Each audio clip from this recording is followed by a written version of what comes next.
Euh, Comment voyez-vous cette frontière d'un point de vue plus généraliste, global? Alors, moi, d'un point de vue général, c'est vrai que c'est une question qui est un peu difficile. Comment on voit cette frontière? Pour moi, elle est bon, l'intégration de l'Espagne dans l'Europe les accords de Schengen ont rendu la frontière complètement poreuse et quasiment transparente. Hein. On passe d'un côté à l'autre sans être gêné par le poste frontière, par les douaniers, etc. Euh, mais finalement, on se rend compte que l'effet frontière est encore prégnant. Hein, elle existe, cette frontière. Ne serait-ce que par rapport au tabac. Hein, on va chercher du tabac de l'autre côté. Et quand on voit à Irun, par exemple, les complexes de tabac, alcool, les ventas, ce qu'on appelle les ventas qui sont organisées de l'autre côté, ça marque quand même un effet frontière important. Et la disparition de quasi tous les bureaux de tabac sur Hendaye est aussi un élément qui montre que l'effet frontière demeure. Mais finalement, on a l'impression que cette frontière, elle se déplace en fonction des objectifs, en fonction des fonctions, en fonction des façons de, ouais, des fonctions de la vie, quoi. Pour certaines fonctions, on aura une frontière qui sera déplacée plus vers le nord, après plus vers le sud. Pour d'autres fonctions, elle sera vraiment restée là où elle est. Euh, on a une sorte de frontière à la carte aujourd'hui. D'un point de vue culturel, on peut imaginer le Pays Basque dans sa globalité et dire que la frontière, elle s'est déplacée au nord vers l'Adour. D'un point de vue du commerce, on a une sorte de zone frontière qui se dégage. Donc, même si elle n'a pas disparu, elle s'est simplement déplacée par rapport à des fonctions urbaines, quoi. Donc si on vous demandait de la dessiner sur une carte, vous en mettriez plusieurs aux différents endroits, Voilà. suivant les différentes fonctions? Tout à fait. Aujourd'hui, on est dans une logique où la frontière n'est plus une frontière totale, hein, c'est une frontière fonctionnelle. C'est une frontière qui se découpe en fonction des attributions qu'on lui donne. Maintenant, la frontière, elle va jusqu'à Bordeaux, si on considère la douane volante, vous les avez à Saint-André-Cubzac. Ils sont plus au poste frontière de Bayonne, de Viriatou, mais ils sont à Saint-André-Cubzac.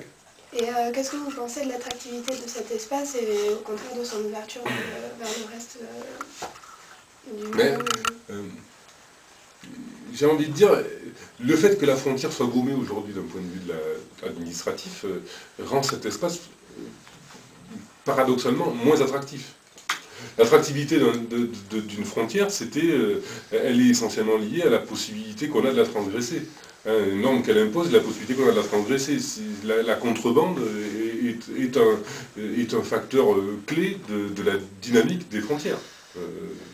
Si les Mexicains se tassent sur la frontière américaine, c'est bien parce qu'il y a de l'intérêt à y être, et donc c'est attractif.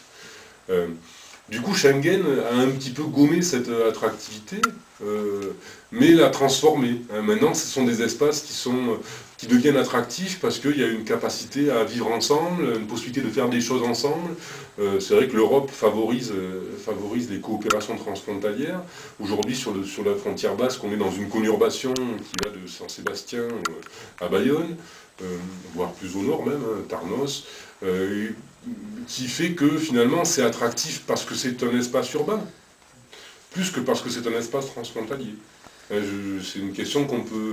Aujourd'hui, c'est plus la frontière qui fait l'attractivité, c'est plus le fait que on a une ville qui s'étend de façon importante sur cet espace-là. Mais si on veut revenir, le fait qu'elle s'étende, c'est aussi lié au fait qu'à un moment donné, il y a eu une frontière.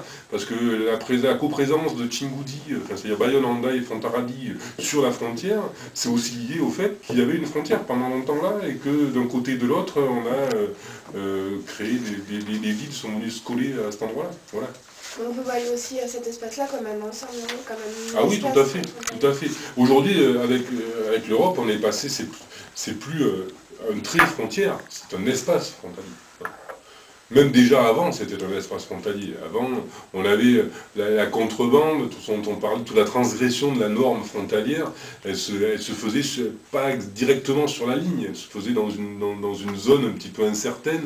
Hein, Aujourd'hui, les effets frontières, ils sont plus difficiles à déterminer dans l'espace parce qu'ils changent par rapport aux fonctions. Hein. Fonctions commerciales, effets frontières, ils jouent d'un côté de l'autre de façon un peu singulière. Quand vous êtes dans le centre commercial du BAB le samedi, vous voyez le nombre d'Espagnols qui viennent, mais vous voyez aussi dans les ventas le nombre de Français qui sont là pour acheter leurs cigarettes et leur alcool, voir leurs CD et leurs DVD. On a une sorte de zone là, effectivement, mais qui peut s'étendre jusqu'à Bordeaux. Le nombre de Bordelais qui font le voyage pour acheter des cigarettes à Romaille. On peut estimer peut-être qu'à partir de Limoges, ça commence à devenir moins intéressant d'aller en Espagne faire ses courses. Mais on a une sorte de zone là où l'effet frontière joue, pour cette chose-là particulièrement, pas pour d'autres.